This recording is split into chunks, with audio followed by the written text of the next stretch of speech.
One I don't know anything about, but apparently a big YouTuber scammed his audience or some shit in Minecraft or something. I'm really not sure, but it sounded interesting, especially because it's for 15 grand, so that's a pretty penny. And you know me, I love to learn about a good scam. So I figured we'd give it a whirl. Lying, scamming $15,000, stealing employees, and threats of a lawsuit. What, are we robbing a bank? Is this national treasure? No, it's a Minecraft YouTuber. Of course Let's go. Now, the last commentator that went after a Minecraft empire ended up losing his career, so we'll try to avoid that today. I play strategy games, RPGs, things that test my mind. StarCraft. Like Raid, Shadow Legends. The best mobile game of 2021. Raid has over 600 champions. I actually didn't know that was going to be an ad. You have a YouTuber who just started pushing his brand across multiple channels. You have a guy running a startup editing. Holy shit, wait, how many channels does this guy have? Holy fuck. Dude's got 7 channels in total? Oh my god. That is a Sigma grind set. What differentiates SocksFor1 from 2 and 3? What do they do differently? I don't know the Minecraft community super well. Let me see. So SocksFor1, Minecraft but you mine the void. So standard Minecraft. SocksFor2. Minecraft but the sun melts. Okay. Oh, Roblox. Oh my god, he went to the dark side. The Roblox stock market. Oh no, I see. He's trying to keep that one under wraps. This man's putting his cock in every possible honeypot here. Minecraft, Roblox, Reacts. What was the other one? Shorts.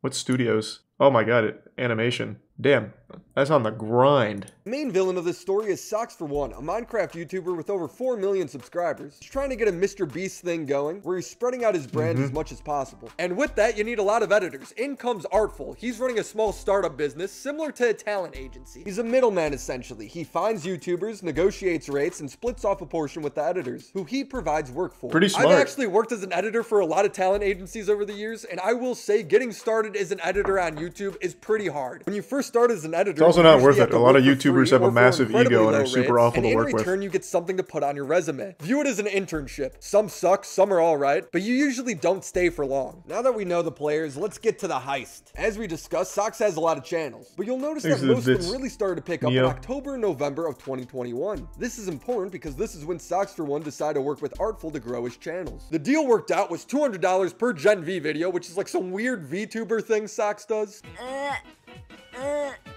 What the fuck? And up to $400 for SocksFor1 videos. Artful is then turning around and paying his editors $60 to $120 based on the agreed upon rate, taking anywhere between 40 and 85% of the profits, with the industry standard usually being about a 50-50 split. Is Artful taking a lot here? Yes, and don't worry, we'll criticize him for that later. But remember, this is an entry-level job. This is something for you to put on your resume. October was the first month Artful worked with Socks, and all went well. Now with that bill came the best month Socks has had in quite some time, so fair enough. But one problem, Socks wasn't gonna pay it. Instead, he came up with a scheme. Socks' manager got in contact with one of Artful's editors, saying that if Artful wasn't paying him a minimum of $200, he was getting ripped off. He then had another editor message the others that Artful was scamming them.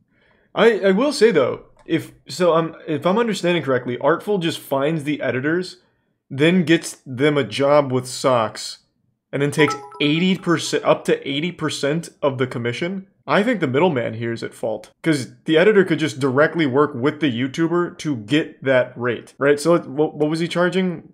Like $400 for a Socks video, and he takes 80%? That means the editor is getting pennies, getting literal peanuts, when the editor could have just gone to Socks and gotten 200, the full 200 or whatever. I don't really see the point of a middleman. It's smart from a business perspective, I guess, because a lot of editors are like young kids. Well, kids is exaggerating. They're like 16 to 18-year-olds, like straight out of high school. So they probably don't know how to break into the industry, so it's super smart to be that middleman for them. But man, that's fucked up. Yeah, could just work directly with them. To go work for Socks for $200, and they did, stealing all of Artful's employees. Follow me here, because this is a lot of numbers. Socks, when working with Artful, was paying up to $400 a video. Socks, now working with these stolen editors, is only paying up to $200 a video. But the editor gets the full his number. $15,000 bill, and giving him an entire team of editors to work with. Something I haven't talked about is the legal papers Socks tried having Artful sign. One was a contract stating that Artful could only make videos for Socks on YouTube. Artful, of course, turned that down because he runs an editing agency. It doesn't make any sense if he only works with one YouTuber. And if you're one of Socks' new editors, I wouldn't sign it either. There's a lot better deals to have out there, trust us. This was sent by Socks saying, also, boss man, I need you to sign this ASAP. It states that you can't use the footage/information I give you to hurt my brand in any way. I also need proof of your real ID or passport so I know it's you. Artful signed it without even reading it, not realizing that if he took any business discussions public, like, I don't know, not getting paid the $15,000 he's owed, Socks could now sue him for breaking the NDA. He's gonna try and take everything from you, like you talk to a lawyer and he can totally do it though? He can totally do it. He will pay about $20,000, $10,000 to sue someone from a different country. But he basically can't put me in jail. That's good. I'll have to pay about $15,000 to afford a lawyer in that city on that, right?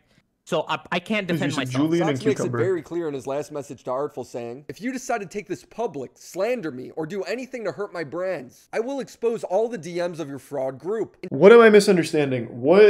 What has deteriorated here? How could Socks potentially go after Artful in general? There's something I'm not understanding. So he signed a contract that he can't hurt Socks' brand in any way. And I'm assuming Artful did somehow do that? So is that it? Because of the breach of the NDA? Okay. I just got a little hung up there. I thought it was something like deeper. But yeah, so basically NDA dispute. Socks then says, you lie to me directly in calls how much you've been paying your editors and how much you've been making. And yet you were telling me you needed more. So this is a little, I think this is a little foul play on both sides. So he's taking more than the editors for doing none of the work. He is just a middleman. He is a literal Twitter bridge for the editors. And yet he's making the lion's share of the profits. Like, I definitely do think that's scummy. There's no reason, and this is, I guess, a lesson to anyone out there. There's no reason why your agent or your middleman or whatever agency you're using should be making more money than you are as the talent. There's no world where that should ever be the case. So I also, of course, I don't agree with Socks at this either, but this whole scheme here where for some reason the guy who's just sending DMs to YouTubers is making a lot more than the editors that are doing the work is also fucked up. It's always 15 to 35% max. I've never seen it go to 35% other than some really scummy agencies. Like some really alarmingly awful agencies. Artful told me that this simply wasn't true, so I reached out to Socks to see if he had any proof of this. Socks told me he'd make a second Twitter video clarifying everything. It never came out. When I asked Socks what was going on and if we could still talk, he ghosted me. When I tried to reach out to his editors to see if I could get a statement from them, they ghosted me too, making me wonder if they also had to sign NDAs. In fact, the only guy I could get in contact with was Socks' manager. He's the guy that tracked down Artful's editors and paid them all. When I talked to him, there's a whole new set of allegations that I haven't even heard of yet. So you're Socks' manager, right? I'm a manager, yes. Okay. Nice to meet you. So what am I missing here? Because I've seen an awful lot of receipts. J-Boy. Artful was taking like a month and a half, sometimes up to 2 months to pay these guys. Wasn't paying them at all. Once this all this came to light, we were discussing. Did he just wake up? That's when Socks started to decide. Okay, get some coffee or something, man. What's going on first? He wasn't paying reviewers. He wasn't paying editors. Oh, so he wasn't paying people at all. Well, that's completely different, but it's also not true. When I asked for proof that one of the editors wasn't paid, this is what he sent me. The dates of the videos that were made that went unpaid. And what do you know? They're all videos from November and December. Of course he didn't pay his editors for those videos. You guys haven't paid him. It's like no shit. This was a guy who edited. Oh. Okay, and these are all during the 11th. Did you guys pay him did you guys pay him for November? Did we pay who? Artful? Art. That's, again, I don't know how much Socks paid him. I just you know get what I'm, how can he pay these guys if you guys don't pay him? Yeah, of you course. You get what I'm saying, man? This is insane. I get that. I understand that, but I don't know. This is a good manager. How much was paid? Yeah, I don't know if he paid him. What the fuck am I supposed to do? Nothing was paid. I'm a manager. I'm not I don't do anything. Usually records phone calls, but I'm talking to a bunch of liars and scammers. If they're willing to try and pull this bullshit on me, what are they saying to Artful's other clients behind the scenes? Sorry for going off on a bit of a tangent. Let's get back to Socks' goodbye message. He then says you haven't been reviewing videos. You take our feedback and copy paste it back to the editors. This again is only half true. An editor makes the video, Artful then reviews it. If you decide to take this public, slander me, or do anything, can someone just do this for me because I don't feel like doing it myself. What's 400? 80% of 400. I don't know why I can't do like simple calculations in my head. I need to fucking go back to middle school, I guess. I literally cannot do it in my head. What is 80% of 400? $320. So if he is truly taking $320 of the 400, then it is still a much better deal to work directly with Socks here. If that claim is true about Artful and his agency taking anywhere from 40 to 80% of the deals that they get their editors, it is still favorable for them to just directly work with this guy, even if he's a giant asshole or whatever. They are still making more money doing that. So even though he's paying half of what he'd be paying to Artful, the editors, who are the ones that deserve the higher price, are getting more money. Isn't this blackmail? I mean, look how many threats are in this one line. If you take this public, slander me. Take what public? The fact that you stole 15 grand? Well, that's one threat. I will expose all the DMs of the fraud of your group. Expose what? How much he pays people? That's 2 threats. Tell your other clients. He's threatening to ruin his business. And I'll take legal action if necessary. That's 4. That's like a full-blown anime villain there. Quiet. Threats of ruining a guy's life coming from a Minecraft YouTuber. This guy makes videos for children. Why is he such an asshole? Now, a lot of these complaints from Socks can be explained away, as I've already shown. So I asked Artful if he tried explaining to Socks why things were the way they were, and maybe Socks would understand him. He said he tried, but he couldn't, because Socks immediately blocked him after sending this message. What did you say to him after he said, like, hey, I'm not going to be working with you starting today? Like, did he tell you he wasn't going to pay you? No, he just started reaching out to the editors. He didn't pay me. He blocked me on Discord and followed me on Twitter. Hey. Editors should do 1 to 2 videos with agency and then message the YouTuber directly so they have already seen the quality of their work. I think the optimal way is Twitter. You know how Mr. Beast got his editors? Like, great fucking editors. You know how he got them? Like Carl? Fucking Twitter. Mr. Beast put out like a tweet saying, hey, I need editors for this thing. Some editors replied. Jimmy went through them and he found them. Works directly with the editors get the money, not some agency that doesn't do anything besides just send DMs. I think an editor agency, smart from a business perspective, because there's so many people that want to edit for YouTubers, but I think it's overall like a pretty scummy practice, especially at 40 to 80% of the revenue going to the agency, if that is accurate. But I still don't think it's necessary when Twitter connects the editors directly to the YouTubers. You see it all the time. I think, I could be misremembering who it was, but I think even Leon Lush not too long ago said, hey, I needed like a new editor for something. So he made a tweet about it. That's how you find the editors. Like, because there's so many people and they're all locked in on Twitter. Fucking FaZe did like the whole thing for an editor. Again, they work directly with the editor, not like a agency middleman in between. Socks chose to go through the agency though. No, I get that. I'm saying like for editors, it is much better to not go through an agency. Like, I don't see why you would need that unless you're trying to fucking edit for, I don't know, Dwayne "The Rock" Johnson's YouTube channel. And in that case, you've already have no shot. But just like some fucking, you know, cock-in-hand YouTuber who's like already always on Twitter anyway, like just fucking post a tweet or just wait for them to post a tweet asking for editors. It happens all the time. Literally all the time. I mean, you can't make this up. It's hilariously evil. But we're not done yet, ladies and gentlemen, because this heist has a whole nother chapter.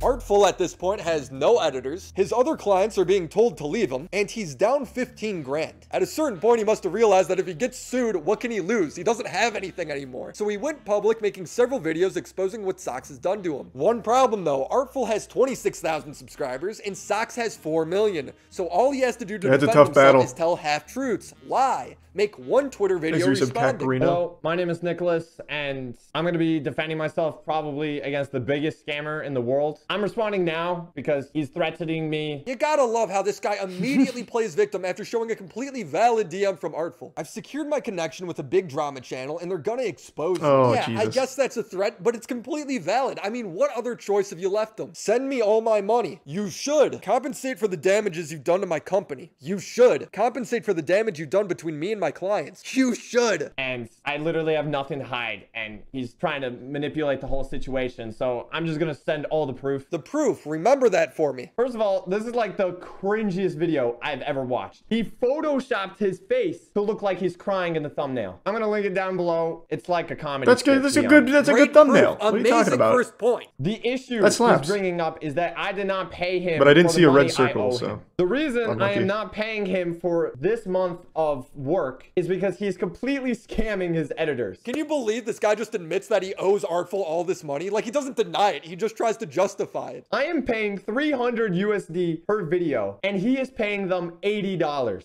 He's again, yeah, that's pretty fucked up if that's true. For doing absolutely nothing. I hate how this is getting pitched as a scam. It's so manipulative. If the editor agrees that the value of his work is $80, why would I pay him more than $80? Well, to that point, and I do like Willy, to that point, you're just taking advantage of someone being naive. Not all of these people, as mentioned, they're beginners. Not all of them know what the quality of their work is worth. And even still in that case, why would I pay them more? Why do you take more? You're charging more, and you're making more than the editor who's doing the work. So even still, that's a problem. Like, that's still at its core an issue. You are, yeah, exactly. You are selling an $80 service for $300, and you're making most of that money. Who goes to the store and pays more money than what's on the price tag? Nobody. You agree to the price. That's what it is. He says he sends feedback, reviews the videos, but no, I'm doing that. He actually paid other people to do that for super cheap, and he would just copy and paste that and send it to them. Well, if you didn't block Artful, you would know that there's 2 steps to the review process. One is him or someone else he deems qualified reviewing the video. Then when they think it's good, the video gets sent to you or your manager for any final changes. For example, here's Artful's review. The corrections are about edits, sound effects, music. In Sock's reviews, he has some specific changes, but overall he says the edits are good. Here's a typical review from Socks's manager. God, that is so much. It must be a fucking nightmare to edit for a Minecraft YouTuber. Holy shit. Look at this one. Remove the blowjob meme. Chibi's model has the likeness of a child. It's just inappropriate and weird. She doesn't like to be looted either. Cut right to 204. What the fuck happened here? Oh my lord. He's even like correcting grammar from the video. Like, take out certain things. Supply to supplied. Points porn. What? The fuck is that? What kind of fucking Minecraft video was this? Small corrections, mostly focused around errors with subtitles. Why? Because for Artful and most of his editors, English is their second language. But guys, this isn't just Socks being ignorant of the review process. He knows how this works. Because in the same video, one of the editors he messaged explains that to him. He gives me feedback that I do until he's happy with it. Then he sends it off to the client. Minecraft YouTubers, ladies and gentlemen, lying and manipulating for as long as they could get away with it. Socks is paying the editors only $200, dramatically cutting down his bill. Not only that, but he says he's only paid about half the editors so far. That was a little disingenuous of the framing. He said only paying the editors $200, but that's more than they made with the agency through Artful. With Artful, the editors were only making $80 while being charged up to $400. So the editors came out on top in this deal here. That's framed incorrectly. The editors were not the victims here. The editors actually benefited more from Socks than Artful. There's no heroes in this story. I think Socks is a fucking douchebag here, and I think the whole agency here for editors is a very corrupt industry.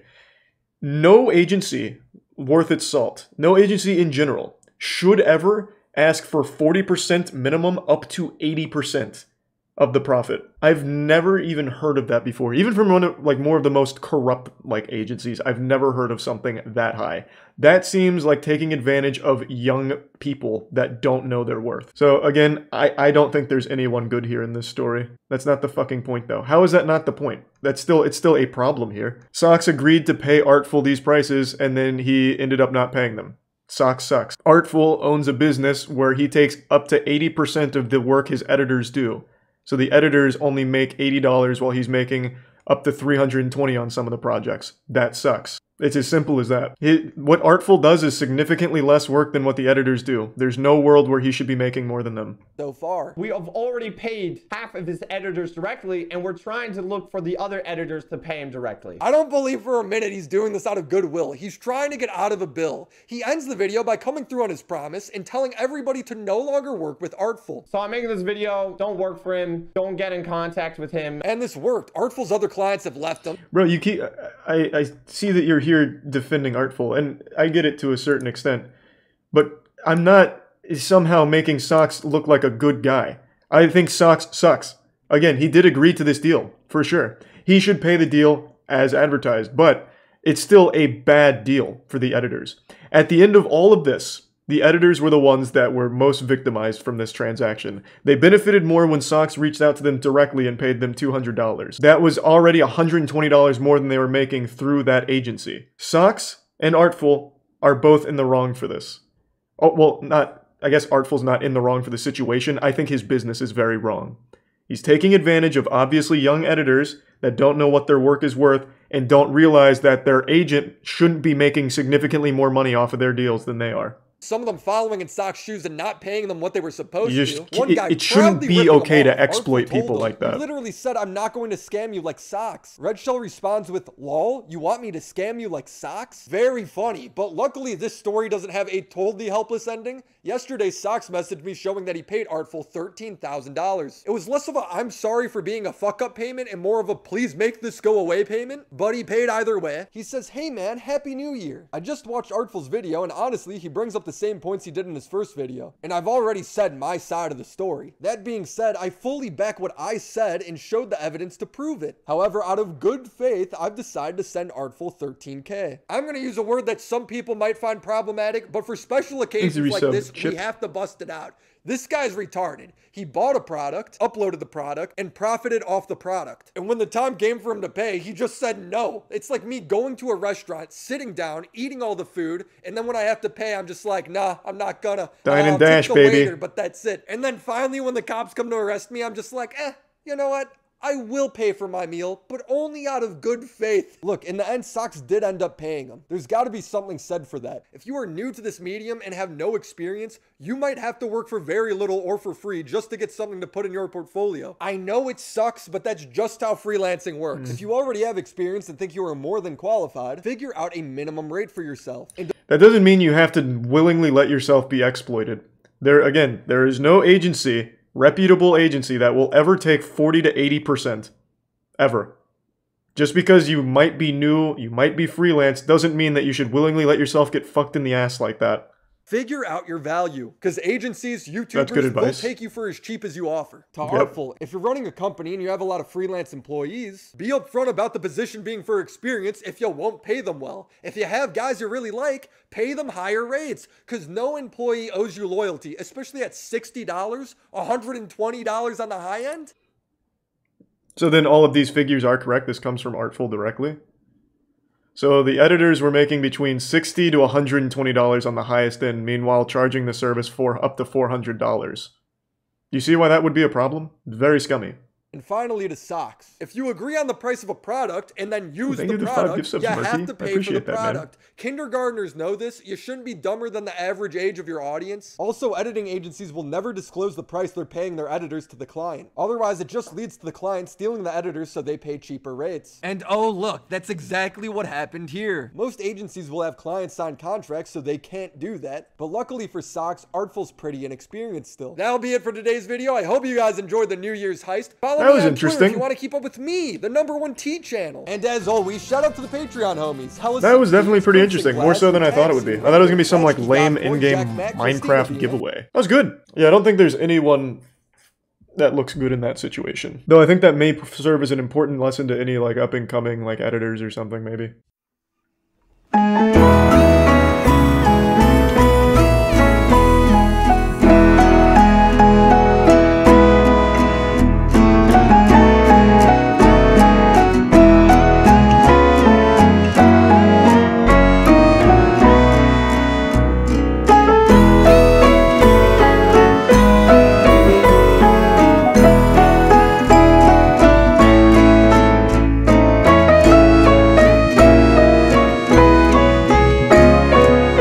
Thanksgiving with man she texted by mistake. Jamal Hinton isn't related. In fact, you could call him the accidental Thanksgiving guest. Jamal and his girlfriend Michaela are permanent additions to my family. It all started in from a text message when Wanda Dench sent her grandsons this text. Thanksgiving dinner is at my house on November 24th at 3 p.m. But she accidentally sent the text to a then 17-year-old Jamal Hinton. They quickly realized the mix-up. Can I still get a plate, though? Jamal wrote jokingly. Of course you can, Wanda replied. That's what grandmas do. This is so wholesome. What the fuck?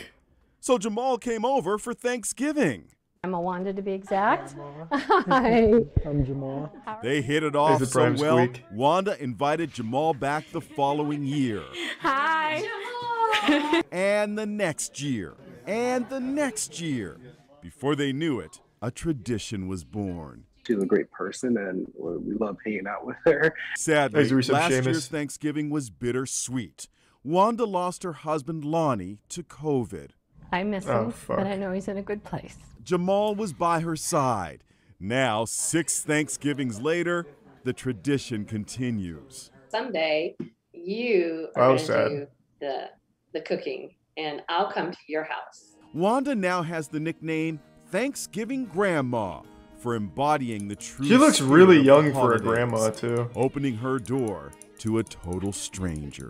What a wholesome story. God damn. Why dad feels duped over land he bought for $9,000. You just going through Inside Edition or something, man? This father and son are kicking back on the new piece of land they just bought in South Florida. And we mean piece of land. Howdy, neighbors.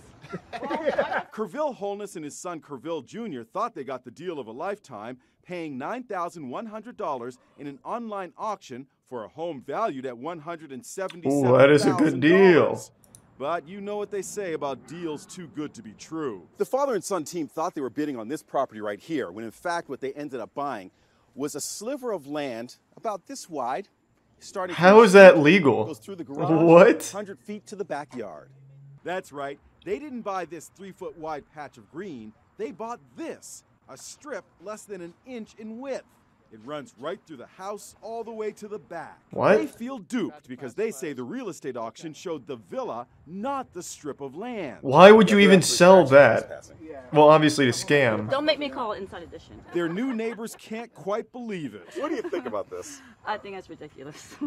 I think it's just, I don't know how they even got to sell the land in the first place. So how could this happen? The county claims the father and son didn't read the fine print carefully. They say it clearly shows the land value being $50 with a building value of 0. What? They're trying to say that this red strip right here is what was shown. Wasn't shown. You should have known. Wasn't shown. So wait, then by that logic, right? They're completely entitled to be in this house along this red line, right? So they can literally just live with whoever lives here, right? That's so fucking weird. How can you possibly sell that? If this was me, I would absolutely be incredibly petty. I would build on this line inside. I would make my neighbors have to fight to get me out. Because fuck them. Not their fault, but fuck the county. I would start building along that line. I would put a giant, maybe like, spiked fence or something.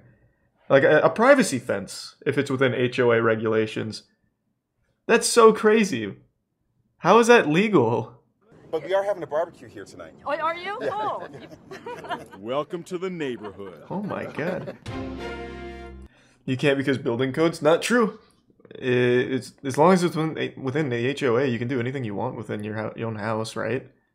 And since you own an inch stretch of land inside of that house, you can build in there. You're just gonna have to pay for it. Pay tax on it. Thanks for some Paxil in memory. No way they're getting that zoned. True, maybe not, but I'd do my fucking best. How bike shop owner discovered he was Jeff Bezos' dad. What? You would never guess in a million, or should we say 27 billion years, that this bicycle repairman is the long-lost biological father of Jeff Bezos. What? Amazon.com, the man who changed the way we shop. Look at 69-year-old Ted Jorgensen side by side with Bezos. They even share the same laugh. Until recently, Jorgensen had never even heard of Amazon. He doesn't even use a computer. Jorgensen says he still remembers the very last time he saw his son. I was working in a Walmart, and I remember them coming to visit me for some reason. It was cold, and he had his little winter coat on, and I just remember him walking down the aisle coming to see me. Jeff Bezos' mother, Jackie, and Jorgensen were teenagers when they got married in 1963. Back then, Jorgensen was a... Nah, I don't believe this. Their son, Jeff, was born in 1964. After the marriage broke up, Jorgensen gave up custody. Jackie remarried They need a DNA test. But at the time, I thought it was the best. Aren't you, like, remarried? You're just gonna say big mistake in front of your new wife? For the next 40 years. Ted Jorgensen was working in his bike shop here in Phoenix, Arizona, when a biographer writing a book about Jeff Bezos came in with news that would change Ted's life forever. When the writer came in and told you that your son was Jeff Bezos. What was your reaction? He asked me if I knew who Jeff Bezos was. And what did you say? I said, no, the name kind of sounds familiar, but I don't know. Jorgensen's second wife of 26 years, Linda, says because Bezos is so rich and powerful, contacting him is difficult. Because of who Jeff is, I think it's... Can we did a DNA test? This seems like some bullshit. Been there had he been a garbage collector. What would you say to him? I just would like to tell him I used to change your diapers, you know. And just see him, you know, shake his hand and tell him he's really done a good job with his life. Yeah, he's done a pretty good job. Oh, fuck. I already know the answer, but I'll ask anyway. Did Jeff ever even meet him? I already know he didn't. He probably spit on his grave. Yeah, he met him the next day with Prime. Dope. Woman unknowingly bought a used flood-damaged car. Is this just another Inside Edition story? Woman accidentally sits on guy's face. It's just another Inside Edition story. Jesus Christ. I think it's probably enough Inside Edition for one night. Alright, fine. This better be a crazy one. This doesn't sound very crazy. The historic storms that swept across the USA this year left houses and cars underwater. Actually, thousands of cars washed away and flooded. This is one of those vehicles caught up in Hurricane Ida in this South Orange, New Jersey parking lot in September. And we're about to open its doors for the first time since the storm. Let's check it out. Oh my God. So gross. It's pretty good. Everywhere. This is pretty gross. Yeah, it is. Undrivable. It's undrivable, won't start, should just be junk for parts. Junk indeed. And yet, experts warn after every major flood, thousands of vehicles like this one are cleaned up and resold to unsuspecting buyers. Oh, that's what fucked. Joyce Darden says happened to her used car. She says she bought it from Enterprise Car Sales for $17,000. Now every Enterprise morning, will pick you up and fuck you. No, it has nothing to do with COVID. Joyce says her car is actually making her sick. Houston auto appraiser Roy Bent inspected the car, and within minutes, he spotted what he says is proof of mold and water damage. That's rust. Wow. That's a lot of rust. That is a telltale sign that the vehicle's been involved in a flood. Joyce says her doctors believe her headaches, earaches, and sinus infection were triggered by severe mold exposure. Yeah, that sounds about right here. Steps on the floor and runs the AC. She's just breathing it. Mold expert Hansel O'Halloran says he found his name is Han Solo levels of toxic mold in the carpets of her vehicle. This should never happen to anybody. Enterprise tells us there was no record of water damage to the car before they sold it and that they stand by the sale. They also say they offered to inspect the car and buy it back. And how can you tell if you've got a flood car? Well, come to our website, InsideEdition.com. How can you tell if you have a flood car? If you're literally getting sick driving it? Does it smell like mold? Buy it back for $300 or more? Buying a flood car, I mean, yeah, I'd give you like $5.